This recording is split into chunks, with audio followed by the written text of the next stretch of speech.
بسم اللہ الرحمن الرحیم الصلاۃ والسلام علیکم یا رسول اللہ وعلی آلہ وصحبہ یا حبیب اللہ لقد جاءکم رسول من انفسکم عزیز علیہ ما عنتم حریص علیکم بالمؤمنین رؤوف رحیم فإن تولوا فقل حسبی اللہ لا الہ الا هو علیہ توکلت رب العرش العظیم آمین ثم آمین۔ سورۃ ہود کا ترجمہ اور تشریح جاری ہے۔ آیت نمبر 31 سے شروع کرتے ہیں۔ اللہ کے نام سے شروع جو نہایت مہربان اور ہمیشہ رحم فرمانے والا ہے۔ آمین ثم آمین۔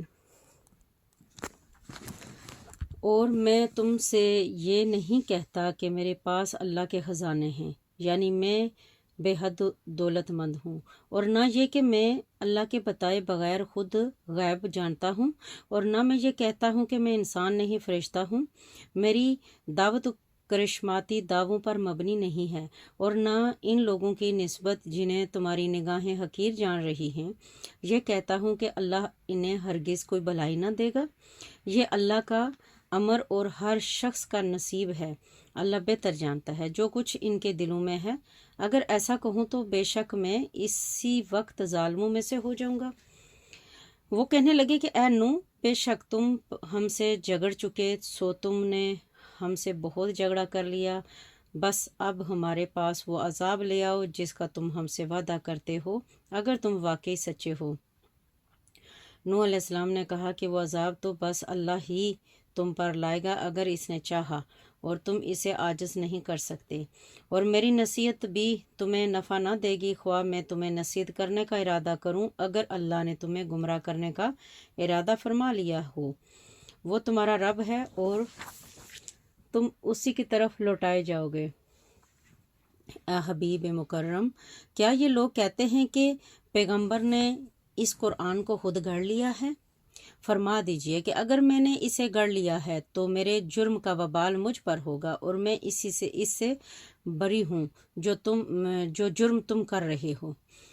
اور نوح علیہ السلام کی طرف وحی کی گئی کہ اب ہرگز تمہاری قوم میں سے مزید کوئی ایمان نہیں لائے گا سوائے ان کے جو اس وقت ایمان لا چکے ہیں، سو آپ ان کے کاموں سے رنجیدہ نہ ہوں۔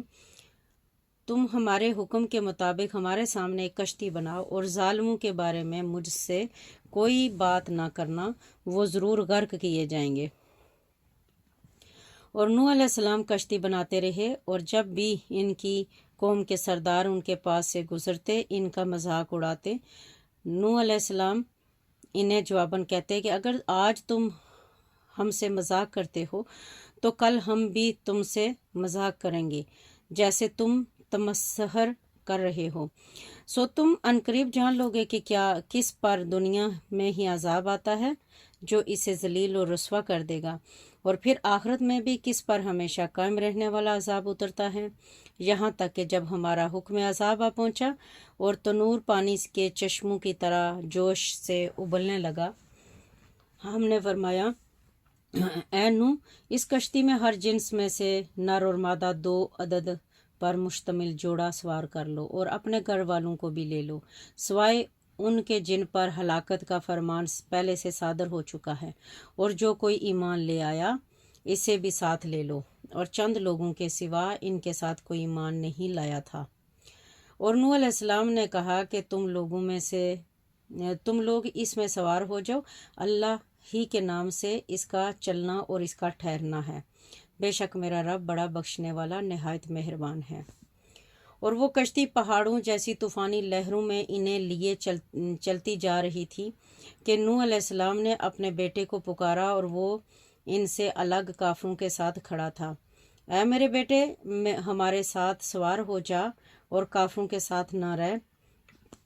وہ بولا، میں کشتی میں سوار ہونے کی بجائے ابھی کسی پہاڑ کی پناہ لے لیتا ہوں، وہ مجھے پانی سے بچا لے گا۔ نوح علیہ السلام نے کہا کہ آج اللہ کے عذاب سے کوئی بچانے والا نہیں مگر اس شخص کو جس پر وہی اللہ رحم فرما دے۔ اسی اثنا میں دونوں یعنی باپ بیٹے کے درمیان طوفانی موج حائل ہو گئی، سو وہ ڈوبنے والوں میں سے ہو گیا۔ اور جب سفینہ نوح علیہ السلام کے سوا سب ڈوب کر ہلاک ہو چکے تو حکم دیا گیا، اے زمین اپنا پانی نگل جا، اور اے آسمان تو تھم جا، اور پانی خشک کر دیا گیا اور کام تمام کر دیا گیا، اور کشتی جودی پہاڑ پر جا ٹھہری، اور فرما دیا گیا کہ ظالموں کے لیے رحمت سے دوری ہے۔ اور نوح علیہ السلام نے اپنے رب کو پکارا اور عرض کیا کہ اے میرے رب، بے شک میرا لڑکا بھی تو میرے گھر والوں میں سے تھا، اور یقیناً تیرا وعدہ سچا ہے اور تو سب سے بڑا حاکم ہے۔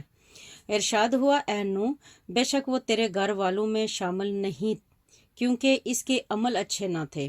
بس مجھ سے وہ سوال نہ کیا کرو جس کا تمہیں علم نہ ہو، میں تمہیں نصیحت کیے دیتا ہوں کہ کہیں تم نادانوں میں سے نہ ہو جانا۔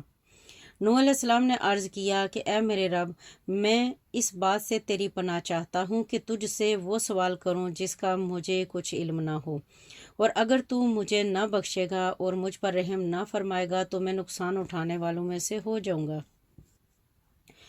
فرمایا گیا کہ اے نوح، ہماری طرف سے سلامتی اور برکتوں کے ساتھ کشتی سے اتر جاؤ جو تم پر ہیں اور ان طبقات پر ہیں جو تمہارے ساتھ ہیں، اور آئندہ پھر کچھ طبقے ایسے بھی ہوں گے جنہیں ہم دنیاوی نعمتوں سے بہرایاب فرمائیں گے، پھر انہیں ہماری طرف سے دردناک عذاب پہنچے گا۔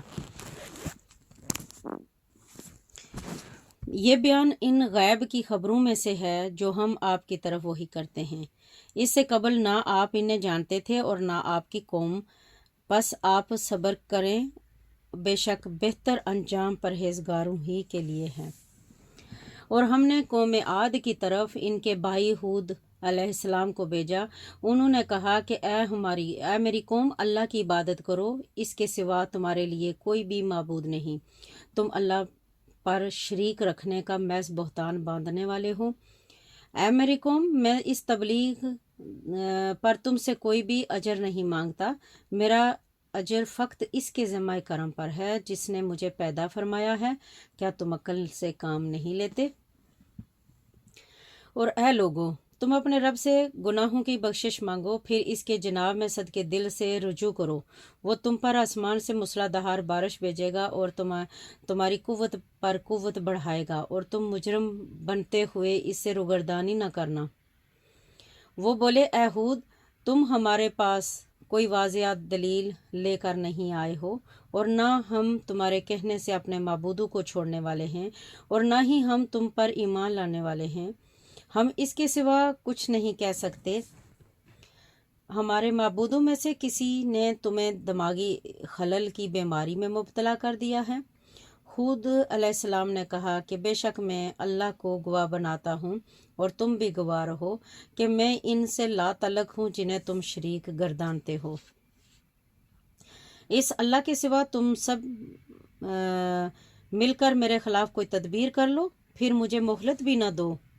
بے شک میں نے اللہ پر توکل کر لیا ہے جو میرا بھی رب ہے اور تمہارا بھی رب ہے۔ کوئی چلنے والا جاندار ایسا نہیں مگر وہ اسے اس کی چوٹی سے پکڑے ہوئے ہے، یعنی کہ مکمل طور پر اس کے قبضہ قدرت میں ہے۔ بے شک میرا رب حق عدل میں سیدھی راہ پر چلنے سے ملتا ہے۔ پھر بھی اگر تم روگردانی کرو تو میں نے واقعتاً وہ تمام احکام تمہیں پہنچا دیے ہیں جنہیں لے کر میں اللہ کی طرف سے تمہارے پاس بھیجا گیا ہوں، اور میرا رب تمہاری جگہ کسی اور قوم کو قائم مقام بنا دے گا اور تم اس کا کچھ بھی بگاڑ نہ سکو گے۔ بے شک میرا رب ہر چیز پر نگہبان ہے۔